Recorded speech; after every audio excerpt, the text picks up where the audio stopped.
Ok, parte teórica. Passar bem rapidamente. Tempo do diodo parte 2, né? Capacitância de transição e difusão.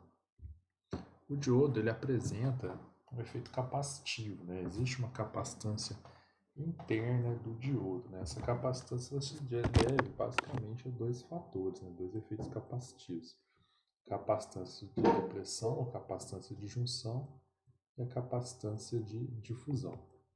A capacitância de junção se refere ao capacitor que é de placas paralelas que é formado aqui, né, pela região P, região N, tendo aqui a região de depressão no meio, né? Então, o que a gente vai ter aqui, né? A gente vai modelar esse capacitor como capacitor de placas paralelas, onde D é a distância entre as placas, que é a largura da região de depressão.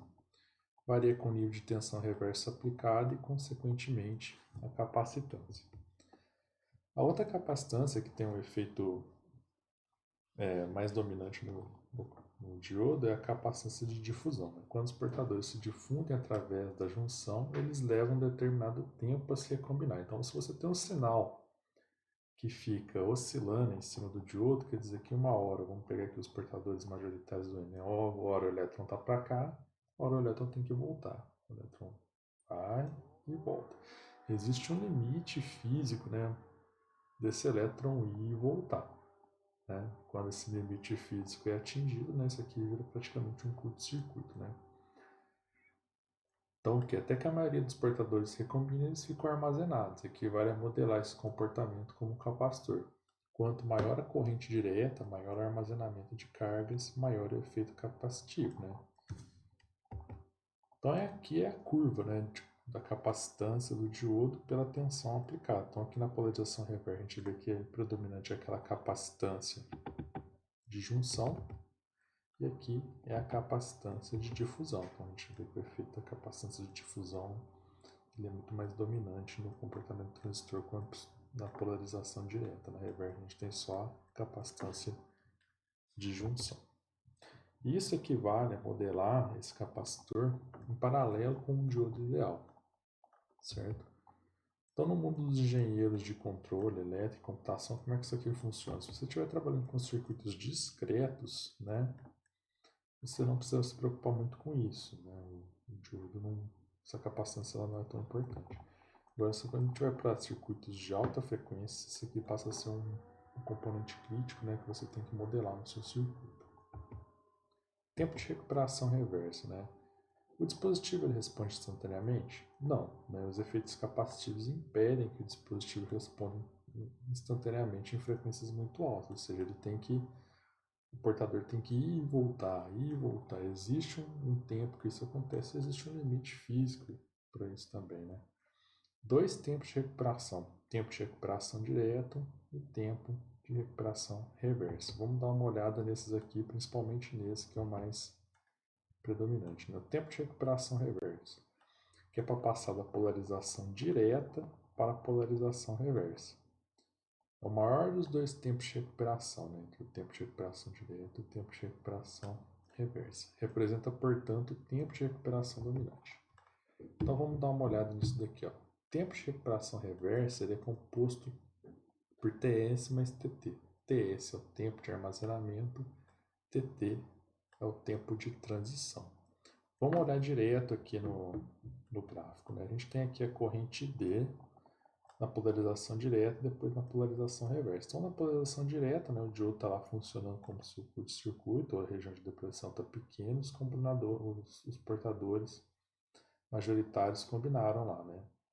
Quando a gente passa para a polarização reversa, o que acontece? Os portadores majoritários vão pegar os elétrons que estavam para cá, eles têm que voltar.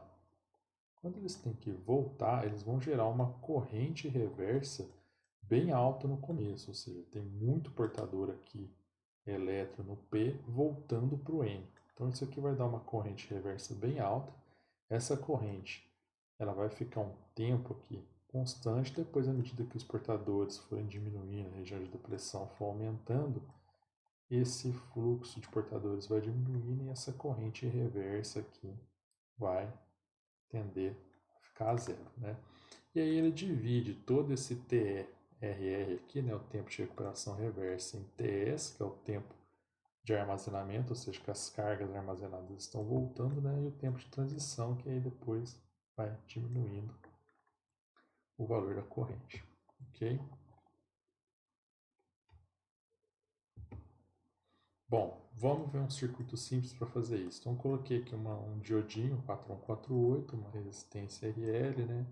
E uma tensão de entrada aqui que tem um formato, né, quadrado, um sinal quadradinho aqui, né? 10 a menos 10. Então, aqui o diodo está ligado, aqui tá o comando para desligar, o diodo está desligado, comando para ligar de novo o diodo. Então, aqui, ó, quando a gente está com o diodo ligado, né, a gente tem uma corrente aqui, também constante, né? A tensão está constante, a corrente está constante, aí depois vem o sinal para desligar o diodo. Então, quando o diodo desliga, a gente tem uma corrente reversa bem alta e aqui aquele tempo de armazenamento, depois o tempo de transição até que zera essa corrente de transição, os portadores terminaram de se recombinar, aí o diodo liga novamente a um pico, né, de movimentação de portadores até que isso para e aí a corrente fica estável de novo. Se a gente observar, isso aqui é a tensão em cima do diodo nesse período. Então, quando o diodo está ligado, né, a gente tem aquela queda de tensão de 0,7 em cima dele.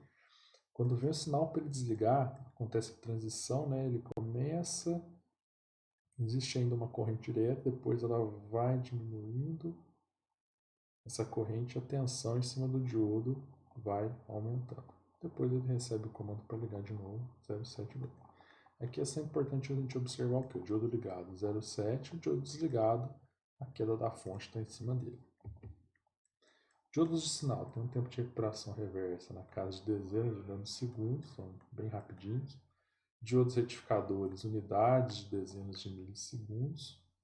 E os diodos especializados, a gente pode ter, por exemplo, o diodo Schottky aqui, né, que ele tem tempo de recuperação reversa na casa de picosegundos, um diodo bem rápido mesmo, feito para operar em frequências bem altas, ok?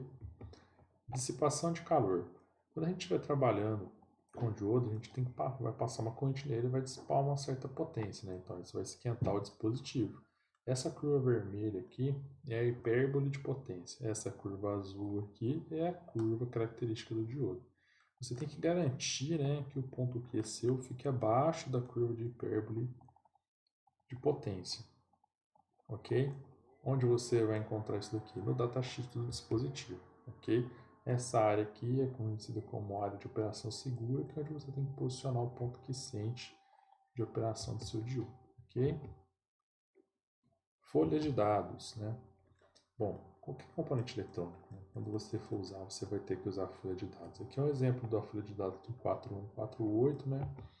Quando a gente pega uma folha de dados, o que interessa para a gente, né? Principalmente as faixas de operação e os valores máximos que a gente pode trabalhar com o nosso dispositivo, né? Corrente máxima, tensão direta máxima, dissipation máxima de potência, né? Capacitância, tempo de recuperação. Então aqui é um exemplozinho, né? A gente pode pegar aqui o IF, ó, que é a corrente direta, né? Forte current, né? O máximo que ele aguenta, né? 200 mA, né? Vou pegar outro que a gente conhece bem aqui, ó, tensão de pico reversa. Ele aguenta até 700 volts de polarização reversa. Essa tensão de pico reversa repetitiva aqui, ó, também 75 volts, né? Aqui, ó, tensão direta em cima do diodo 4148, quando a corrente direta é de 10 mA, né? O máximo é 1.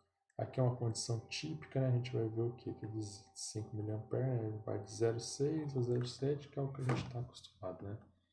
Corrente reversa aqui, ó, uma tensão reversa de 20 volts, né? Ela é de 25 nanos. Uma tensão reversa de 20 volts a uma temperatura de 150 graus, 50 microamperes, né?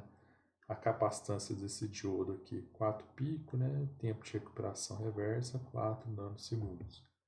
E também no datasheet a gente vai encontrar as curvas, né? Vamos olhar essa daqui, que interessa pra gente, né? Que é a corrente direta, né? E Forge, né? Pela tensão direta V Forge, né?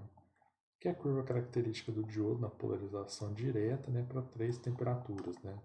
175, 25 e 25 com valores máximos de corrente em cima dele. Okay? E informação mecânica, quando você vai construir sua placa, né, no PCB, você precisa saber isso daqui para você poder posicionar o dispositivo, o tamanho de trilho, o tamanho de furo, quanto ele ocupa de espaço. Okay?